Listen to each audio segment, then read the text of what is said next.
qu'il faut bien comprendre, c'est que sur les tarifs, ce que nos partenaires de Migros disent, déjà pour les rassurer, qu'on est en partenariat, Orange n'a pas l'intention de les supprimer de nos chaînes de distribution.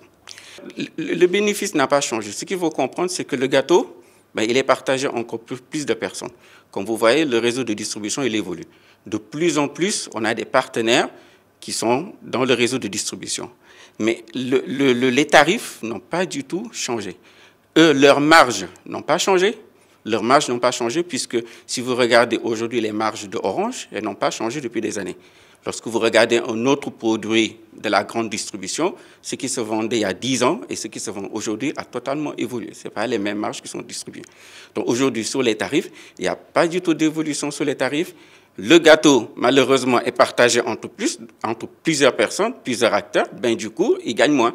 Sur le zoning, il faut bien comprendre que le zoning, c'est quelque chose, c'est plus une orientation de la distribution pour les aider à mieux gagner de l'argent. Je m'explique.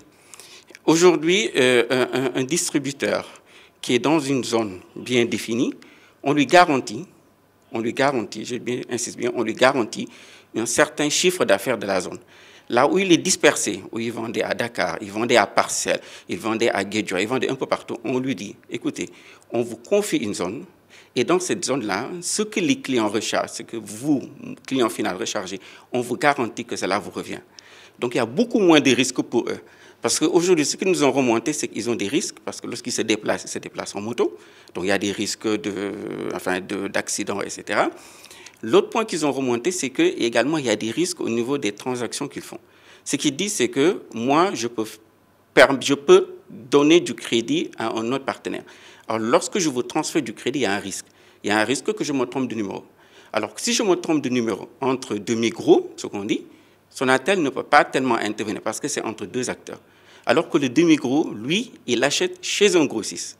Et ce grossiste, il a un compte chez Sonatel. Donc, on a un partenariat, Sonatel, le grossiste. Donc, si aujourd'hui, on veut organiser ce zoning-là, c'est pour permettre au demi-gros qui est là présent, non seulement d'avoir plus de business, d'activités et de chiffres d'affaires dans sa zone, mais également de mieux structurer, organiser son réseau de distribution. Pourquoi? Parce que nous, on voit plus la vision. La vision, c'est que de plus en plus, aujourd'hui, nous allons vers de la dématérialisation. Nous allons vers des produits pour lesquels les clients ont besoin de plus de dématérialisation, si je peux dire, notamment le CEDO, c'est Orange Money. On veut préparer ce réseau de distribution-là, on veut préparer nos grossistes à pouvoir accéder à cela. Et cela ne peut se faire qu'en organisant, qu'en mieux structurant donc, la distribution. C'est ça qui explique un peu le zoning. Donc pour rassurer encore une fois nos partenaires, nous ne sommes pas dans une dynamique de dire que nous voulons les éjecter de la chaîne de distribution. Bien au contraire, comme le dit le président, nous les avons rencontrés. Nous leur avons expliqué la stratégie. Nous leur avons dit, voilà ce que nous voulons pour vous. Nous voulons demain que vous soyez un acteur sur toute la chaîne de distribution. Ils sont sur un secteur, si je peux dire, informel. On veut les aider à mieux se structurer. Et lorsqu'on se restructure, on gagne plus. On est mieux organisé et on crée encore des emplois. C'est ça l'enjeu du zoning. L'enjeu du zoning n'est pas, encore une fois, de dire on veut les sortir, il ne peut pas vendre dans telle zone. Ce n'est pas ça.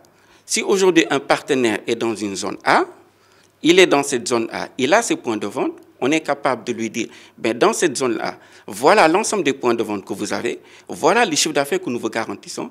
On est capable de lui dire, dans cette zone-là, voilà les points de vente, 80 ou 90% des points de vente que vous fournissez, que vous alimentez.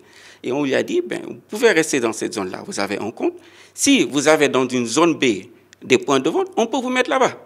Donc vous pouvez être aussi bien dans la zone A en tant que demi-grossiste, comme dans la zone B en tant que demi-grossiste.